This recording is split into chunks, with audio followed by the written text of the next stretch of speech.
de Oca. Muy buenas tardes, Iluminada Muñoz. Buenas tardes, compañeros acá en la mesa. Buenas tardes a Franci, buenas tardes a Ismael. Buenas tardes al país que nos escucha a través de esta potente emisora Z101, haciendo comunicación con responsabilidad social. Queremos felicitar a la Cancillería Dominicana, que junto con otras cancillerías, como es la Cancillería del Ecuador y la Cancillería de Costa Rica, le han plantado cara al dictadorzuelo de Nicaragua, Daniel Ortega. Saavedra. El presidente Luis Abinader, señores, al parecer tenía eso muy guardado, ese interés por los temas internacionales.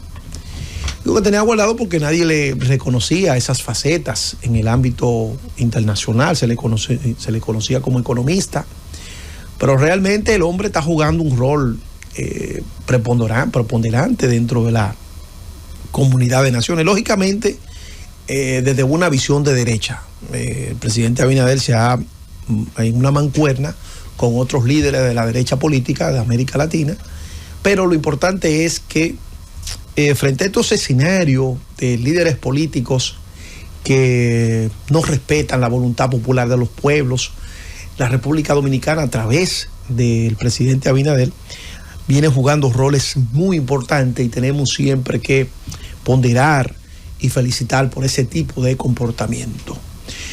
Los líderes políticos que llegan a representar los pueblos solo tienen que tener un compromiso con la democracia, porque ha sido la democracia la que le ha permitido que el pueblo le haya elegido, pero también que las instituciones democráticas hayan validado el apoyo de ese pueblo.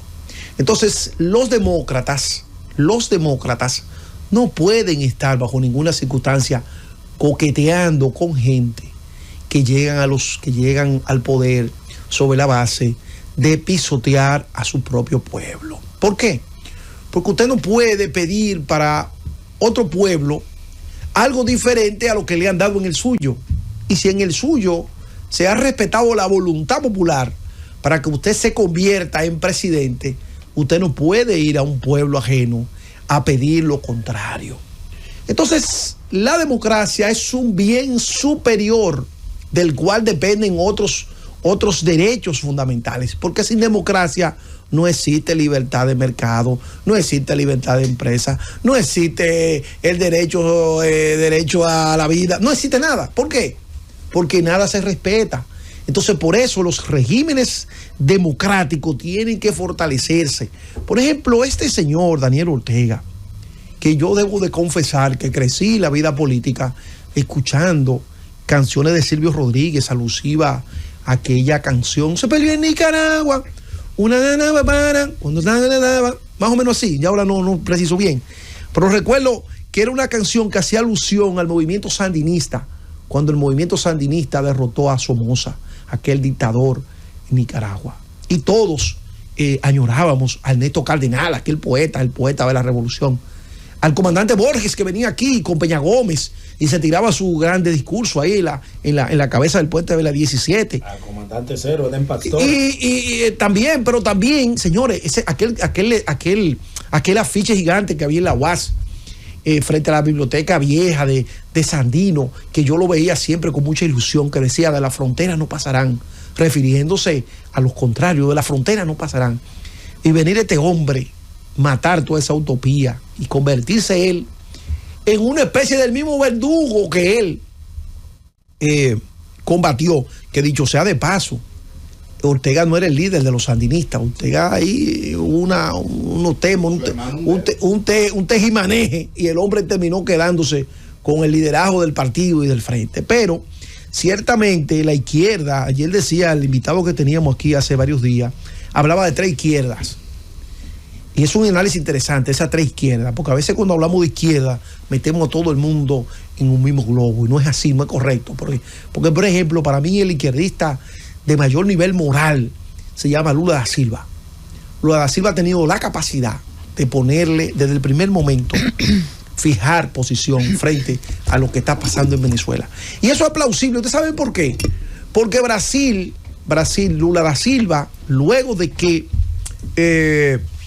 se cometió lo que se cometió contra él, esa persecución política que lo llevó a un encierro Y como diría, no sé si Mandela o Martí fue que dijo esta frase, que un hombre justo, que la cárcel para un hombre justo es una especie como de un templo, algo así, no preciso bien la cita. Pero Lula da Silva en la cárcel brasileña fue una especie de un mártir, porque todo el mundo sabía que era producto de una persecución. Y este hombre sale de la cárcel y ese sistema democrático, esas instituciones de Brasil le permiten presentarse a un proceso electoral y gana las elecciones. Pero ¿qué está haciendo Daniel Ortega, señores? Está quitándole la nacionalidad a la persona, a los nicaragüenses. Ha tenido España que tomar una parte de esos desnacionalizados. Ha tenido que tomar Estados Unidos otra parte, Guatemala otra parte, Costa Rica. Ustedes saben lo que es que todo el que aspiró a la presidencia en ese país cayó preso. Una cosa increíble ante la indiferencia de los países demócratas. Entonces los países demócratas de América Latina tienen que convertir a ese señor, así como él ha convertido en parias a nacionales nicaragüenses, a él hay que convertirlo en un paria político. Ningún estado de América Latina debería tener relaciones con ese señor, porque lo que él está haciendo allí es algo que los demócratas no lo pueden bajo ninguna circunstancia validar. Y ningún país donde se exprese la democracia como un valor soberano tiene por qué legitimar lo que está pasando en Nicaragua. En Nicaragua no existe la prensa libre, en Nicaragua no existe la sociedad civil, en Nicaragua no existe nada, solamente es una especie, como dice la amiga Ivonne Ferreira, es un solar alusado con un bombillo, y ahí está Murillo y está Daniel Ortega, una pareja de esposos. Oigan esto parece pintoresco, una pareja de esposos que el esposo es el presidente y la esposa es entonces la vicepresidenta, una especie como que es un tema ahí personal, como que una finca privada que ellos tienen en dicho país.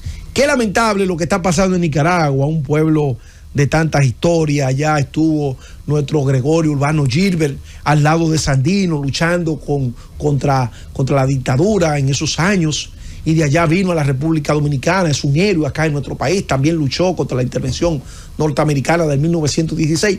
Qué pena que todos estos sueños de los sandinistas y de todas estas utopías se hayan tirado por el suelo por alguien que debió de tener la responsabilidad histórica y la responsabilidad moral de defenderla hasta sus últimas consecuencias. Francis.